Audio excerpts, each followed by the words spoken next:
wonder how viral creators and top businesses seem to crack the code regarding social media growth? Well, in this video, I'm about to share with you the exact secrets and strategies they use to dominate their niche and skyrocket their success, all without wasting their time or money. By answering these key questions, you'll uncover the strategies to grow, engage, and dominate social media. Ready to take your content to the next level? If so, make sure you watch this video to the very end because there's something for everyone. And cheeky I know, but make sure you subscribe if you haven't already, because if you don't, you'll miss out on all the value that is in this video and you may not ever see me again. I'm gonna have to put my glasses on for this, I think. So let's first start off with some general social media growth questions I get asked.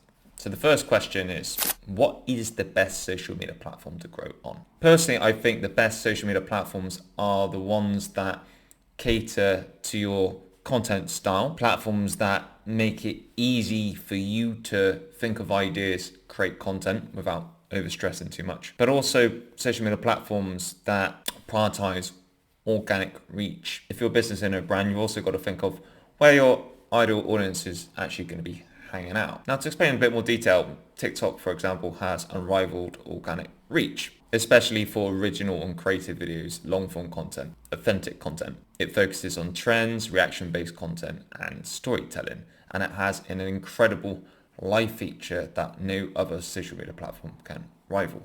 So if you want reach, then this is the platform to go on.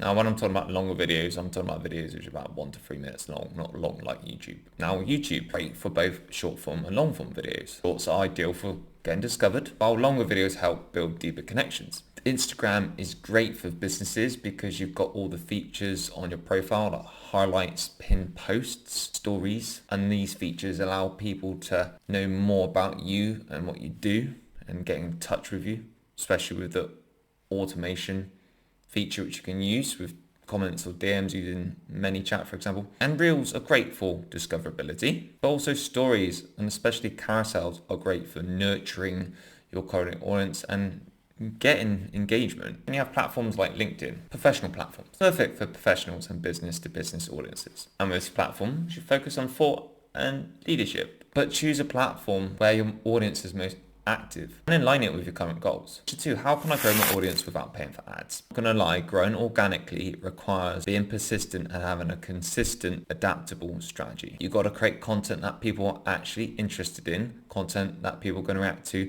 content people are looking for. And your content has got to be high value, engaging, has substance, that gives something back to somebody. Whereas if that's educational, funny, relatable, makes them think, aha, makes them change their perspective, makes them feel something. Also have posts that are shareable. You can use trends to jack things up a bit quicker, although I wouldn't rely on them on a long-term growth strategy at all. But the most important thing is stay authentic and true to yourself, authentic to you as a brand. Growing organically also relies on community engagement, commenting on other people's posts. Reply to comments with open-ended questions just to boost them a bit more. Great conversation going. Gives your post more credibility, shows the platform you're not a bot, respond to DMs, not the spammy ones, and be social on social media by commenting on other people's posts. If you can, and you know how to, collaborate with other people in your niche. With hashtags, make sure they're relevant to the post and topic you're talking about, and use a mixture of different sizes, ranges, and styles. For example, have broad hashtags, which is the main theme of the subject, and then specific to the topic you're talking about. And make sure you're mixing with popular and niche specific tags. SEO, search engine optimization. Optimize your captions by putting the correct and relevant keywords. Titles, including your thumbnails, to allow your content to actually get discovered by other people. For example, putting keywords your audience might actually be searching for. And if you're gonna participate in viral trends or challenges, if that's your thing, do it early, but put your own spin on them while making them unique to you and your niche. Remember, if you're posting a trend and it's the same as everybody else, you're not going to stand out. Next question. What's the best time to post on social media? General guidelines will suggest to you to post within, let's say, 9 to 11 a.m. in the morning. And then the evenings, 6 and 9 o'clock. And this makes sense because people are checking their phones just before work or just before they start work or when they get home and they're chilling in the evening. But there's always people on social media and all around the world. Therefore, don't stress too much about the best time to post. But if you wanted to, you could check the best time your audience is online, the time they're the most active, by looking at your analytics on the social media platform, and then post a few hours before, so your post gets a bit of momentum, gets some views dripping in.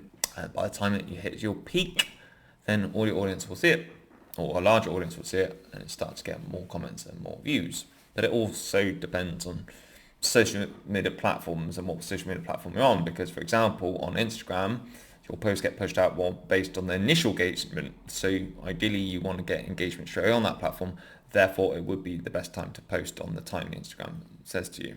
I would just say experiment at times and look at the sweet spot that works for your unique account, which seems to do well.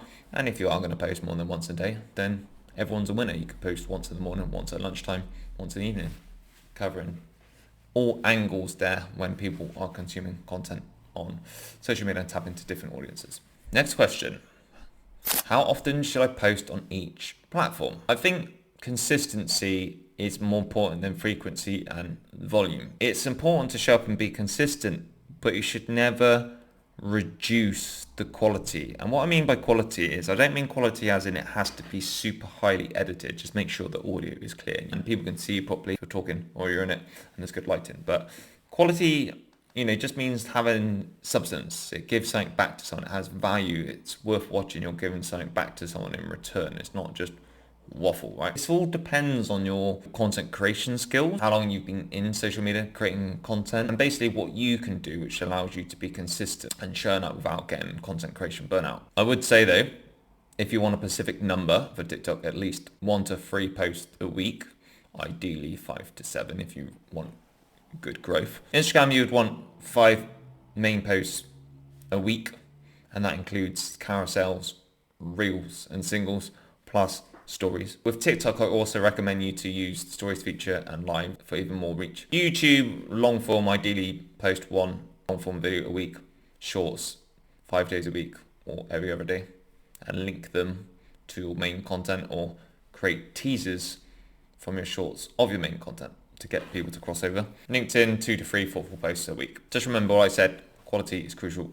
Avoid posting just for the sake of it, because people can tell, and that really puts people off, and also the quality just reduces. Next question, what are the best tools for analyzing social media growth? Use free tools and paid tools. You can use social media platform native tools, like for example TikTok Analytics, Instagram Insights, YouTube Studio, which I'm looking at like 24/7. I'm even looking at it now. I'm joking, but not really. And then you've got third-party tools like Sprout Social, Hootsuite, and these can give you detailed analytics across multiple social media platforms. You've also got Google Analytics, from tracking social media to your website if you have one. Social Blade help you track follower and subscriber growth over time. Then we have Later or Buffer for scheduling posts and engagement patterns.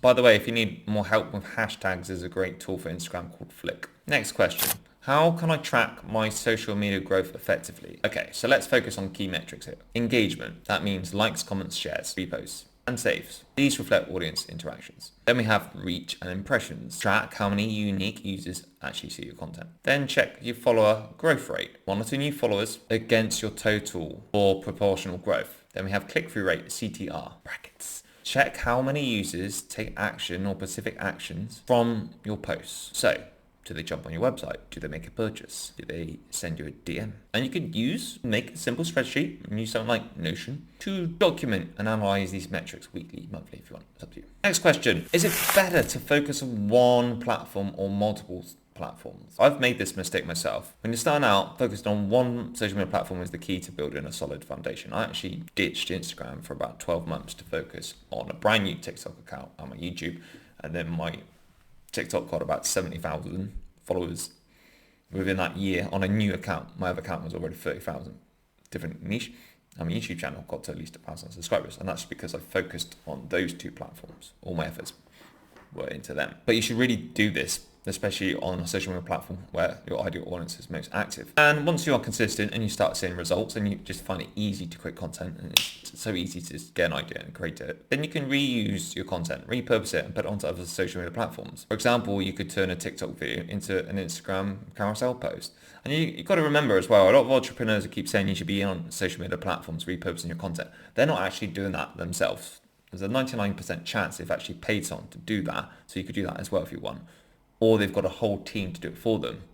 They haven't put themselves in your shoes right now. So it's going to be a lot harder for you to do that than if it's someone else, even though you could just literally just share your TikTok, get rid of the watermark and jump it on YouTube Shorts. But I'm talking about recycling your content in different ways here. But I would really avoid spreading yourself too thin here, because this can seriously dilute your efforts and reduce the quality of your content. Next question, what type of content works best for growth? There's so many different types of content you can make, and it's always changing all the time, the styles and the formats. But the type of content that often grows accounts most of the time fall into these categories. We have entertaining, like trends, reactions, challenges, memes, comedy skits, gaming, or humorous takes on niche specific subjects, topics, relatable stuff. Then we have like educational, tutorials, how-to, behind-the-scenes content that offers value. Then we have inspirational, stories of success, transformation, community impact, stories. But you can mix formats like videos, carousels, stories, even single images if you want, mix things up to keep your feed